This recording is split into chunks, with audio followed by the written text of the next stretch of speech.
I'm Cape Joel, and this is Comic Smack, your weekly daily all the time, anytime comic show where I give you your fix of everything you need to know from the world of comic books and superheroes. And on today's show, we are taking a closer look at Infamous Iron Man issue number 4. Is Victor Von Doom ready for an uncomfortable homecoming? Well, let's hop on in together and find out, shall we? So, as we join the comic, we can see Victor is paying a visit to Maria Hill, the head of S.H.I.E.L.D. Well, okay, clearly this takes place before the events of the Oath and Captain America. This was still when she was kind of involved, but not really. Doom demands answers. He wants Maria to tell him why they've been sending Ben Grimm after him all over the world. It would seem the new Iron Man just cannot wrap his mind around why anyone would want to stop all the great work he's doing right now. Especially Hill, of all people, who has shown herself to be morally complex time and time again, and who Victor had saved in the guise of Iron Man only a couple issues ago. Hill is always as hard as nails and refuses to give an inch even to someone like this who could destroy her with a snap of his fingers, but in the end, though, she doesn't have to say anything because it's one of the damn S.H.I.E.L.D. interns that spills the beans. This new information means Iron Doom has to head all the way back to his homeland of Latveria, the place that he once ruled over as a benevolent dictator. It seems that Doom hasn't been here for a bit, and in fact he's actually pretty shocked about the state of his country. He hasn't touched down for more than a few seconds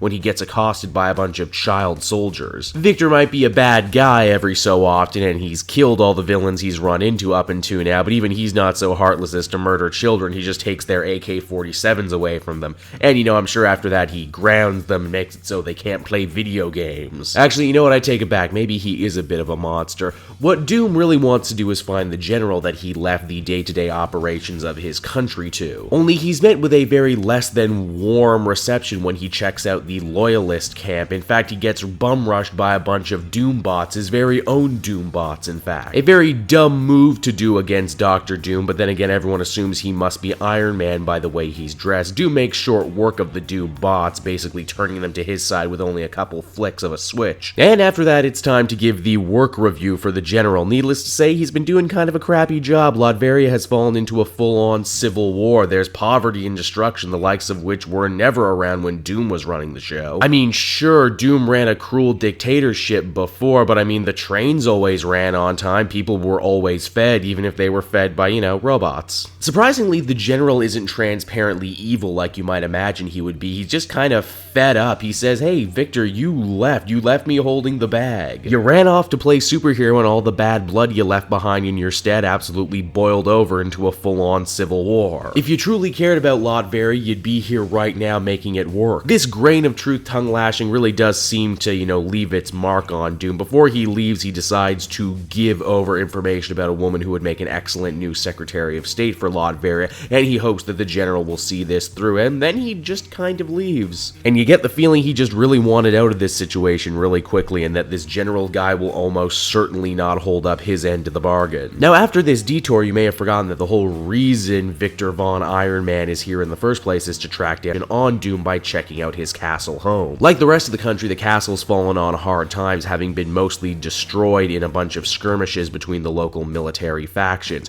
When Dr. Doom does manage to find the thing, he's not in his right mind. And that would be because Dr. Doom's mother has had her way with Ben's mind. And now she's ready to deal with her son. Infamous Iron Man number 4 was a really enjoyable comic with a lot of interesting ideas at play, complicated ones too. Victor is really stuck at a crossroads in his life, the dictator that he used to be and the superhero that he wants to become. This comic seems to ask the question that if Victor really wanted to do good in the world, maybe he would spend more time fixing up his country, giving his people more rights, and not running off to play superhero in America. Perhaps much like Tony, Von Doom gets off being the center of attention even if he doesn't like to admit it. It's also really fascinating to see Victor possibly go up against his own mother after considering so much of his character was built around trying to save her for so long, and now to not only have her back, but have her maybe be a villain and maybe be ungrateful for all the suffering that he did. You also gotta wonder, will the Thing ever accept Victor as a hero, let alone as Iron Man? And if he does, will that mark the moment where Victor really does make that that jump from former villain to current hero, I wonder. Overall, another really solid issue in what's becoming a super solid series. I would have to give this one an 8 out of 10. Hey everyone, thanks so much for watching my newest video. I hope you enjoyed it, and while you're here, why not check out another video I have on offer, or